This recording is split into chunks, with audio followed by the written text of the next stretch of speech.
Bonjour les amis, ce mois-ci je vous propose de partir en croisière sur le canal de Bourgogne avec le film La Petite Vadrouille en compagnie de la sympathique troupe de comédiens et de comédiennes fidèles aux frères Podalides.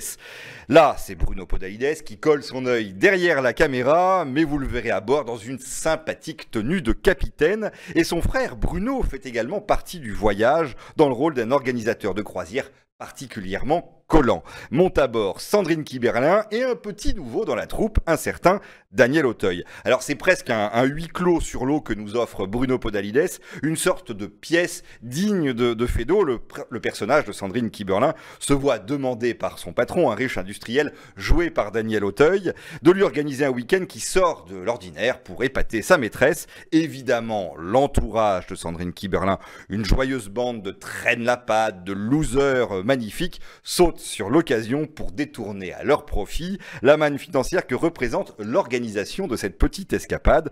Comme toujours, dans ces cas-là, nous allons voguer de quiproquos en malentendu. Mais attention, ce n'est pas une croisière à toute berzingue, c'est un moment à part où le temps est suspendu, qui avance tranquillement et qui décrit chaque écluse comme un point d'étape dans le parcours chaotique de ce voyage d'arnaqueurs à la petite semaine. Largons les amarres.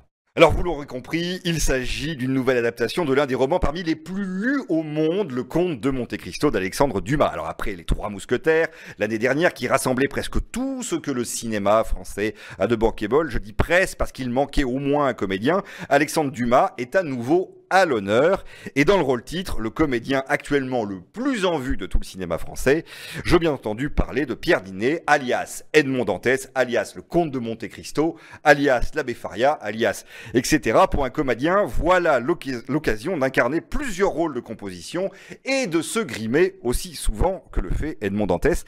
C'est l'histoire d'une inextinguible soif de vengeance qui voit dans la fortune l'occasion de s'exprimer avec vigueur et avec une cruauté raffinée.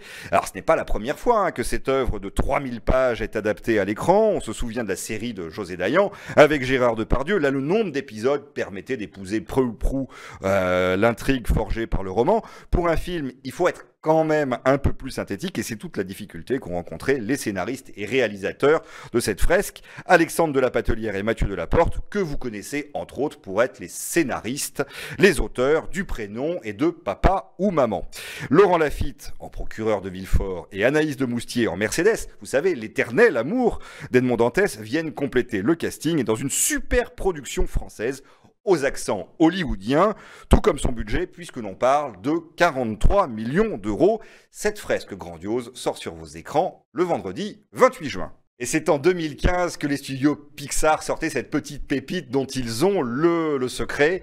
Vice versa, ou que se passe-t-il dans la tête d'une fillette? Quelles sont les émotions qui y sont à l'œuvre? On découvrait donc les personnages de joie, peur, colère, dégoût, tristesse et leurs aventures dans l'esprit de la jeune Riley. En plus d'être un immense succès en salle, 4,5 millions de spectateurs en salle en France, le film a été couvert d'éloges pour la finesse de son écriture et l'intelligence à décrire avec drôlerie ce qui se passe dans la tête des enfants et les émotions qui parfois les gouverne.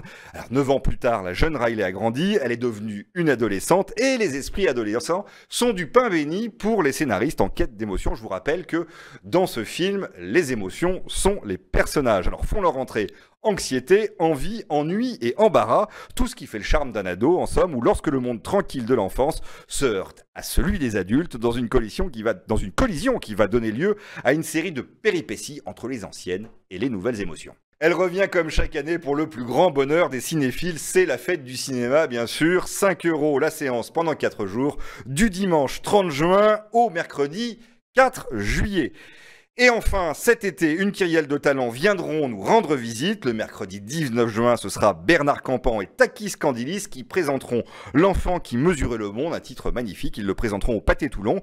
Le dimanche 24 juin, c'est Daniel Auteuil en personne qui viendra nous parler au Pâté La Valette de son nouveau film dont il est le réalisateur, Le Fil. Et le 12 juillet, nous aurons le bonheur de partager un délicieux moment avec Camille Lelouch qui viendra nous parler de son rôle dans L'heureuse élue. Bel été!